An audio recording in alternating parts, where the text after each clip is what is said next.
Fried chicken பண்ணலாமா? Weekend வந்துட்டால் போதும், நம்மளுக்கு வந்து சீக்கிரமாக நான்வெஜ் சமைச்சு ஜாலியாக தூங்கி ரெஸ்ட் எடுக்கணும் இல்லையா?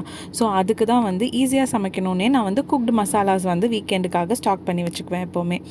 குக்டு மசாலாஸ் வந்து பார்த்திங்கன்னா ஆர்டிஃபிஷியல் ப்ரிசர்வேட்டிவ்ஸ் எதுவும் இல்லாமல், எம்எஸ்டி எதுவும் இல்லாமல் வந்து அவங்க வந்து செஞ்சுருக்க மசாலாஸு.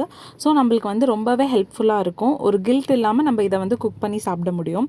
இன்றைக்கி நான் குக் பண்ண போகிறது வந்து ஃப்ரைட் சிக்கனு. இதில் எல்லாமே கொடுத்துட்றாங்க, மேரினேட்டு, அந்த பேட்டர் மிக்ஸு, அதுக்கப்புறம் வந்து சீசனிங் எல்லாமே கொடுத்துட்றாங்க. ஃபஸ்ட்டு சிக்கன் எடுத்து நம்ம மேரினேட்டோட மிக்ஸ் பண்ணி கொஞ்சம் ரெஸ்ட்டில் வச்சிடணும்.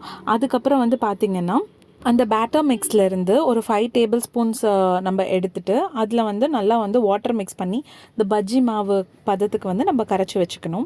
அதுக்கப்புறம் இன்னொரு பிளேட்டில் வந்து பிளெயின் பேட்டரு, வாட்டர் எதுவும் இல்லாமல் அப்படியே நம்ம வந்து பிளெயின் பேட்டர் வந்து நம்ம வச்சுருக்கணும், ட்ரை பேட்டரு. ஸோ இதெல்லாமே ரெடி பண்ணி வச்சிட்டோம்னா ஈஸியாக நம்ம ஃப்ரைட் சிக்கனுக்கு வந்து கோட்டிங் பண்ணிடலாம். ப்ராசஸ் என்னன்னு சொல்லி பார்த்தீங்கன்னா, மேரினேட் பண்ணி வச்ச சிக்கனை வந்து ட்ரை பேட்டரில் ஒரு டைம் கோட்டிங் பண்ணிவிட்டு அப்புறம் வெட் பேட்டரில் வந்து நம்ம லைட்டாக வந்து முக்கி எடுத்து திருப்பி ட்ரை பேட்டரில் வந்து கோட்டிங் பண்ணிவிட்டு அப்புறம் மீதி இருக்க அந்த டஸ்ட் எல்லாம் வந்து கொஞ்சம் தட்டி விட்டுட்டோம்னா வந்து உங்களுக்கு வந்து அந்த கிறிஸ்பி கோட்டிங் வந்து கிடைச்சிரும் நம்மளுக்கு. இந்த மாதிரி வந்து எல்லா சிக்கன்லேயும் வந்து நம்ம வந்து கோட்டிங் பண்ணி எடுத்து தனியாக வந்து ஒரு பிளேட்டில் வந்து எடுத்து வச்சுக்கலாம். எண்ணெய் சூடானோன்னு ஒவ்வொரு சிக்கனாக எடுத்து போட்டு நம்ம வந்து நல்லா டீப் ஃப்ரை பண்ணி எடுத்தோம்னா கிறிஸ்பியான ஃப்ரைட் சிக்கன் வந்து ரெடி ஆயிடுச்சு.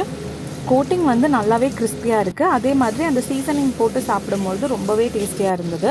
அடிக்கடி கேஎஃப்சி அந்த மாதிரியெல்லாம் போய் நீங்கள் கிறிஸ்பி சிக்கன் சாப்பிட்ற ஆளாக இருந்தால் கண்டிப்பாக இந்த டிஷ் வந்து உங்கள் எல்லாத்துக்கும் ரொம்ப பிடிக்கும். ட்ரை பண்ணி பார்த்துட்டு எப்படி இருந்ததுன்றதை வந்து உங்கள் ரிவ்யூஸை கமெண்ட் செக்ஷன்ஸில் சொல்லுங்கள். எங்கள் சேனலுக்கு லைக் பண்ணுங்கள், ஷேர் பண்ணுங்கள், சப்ஸ்கிரைப் பண்ணுங்கள். தேங்க்யூ.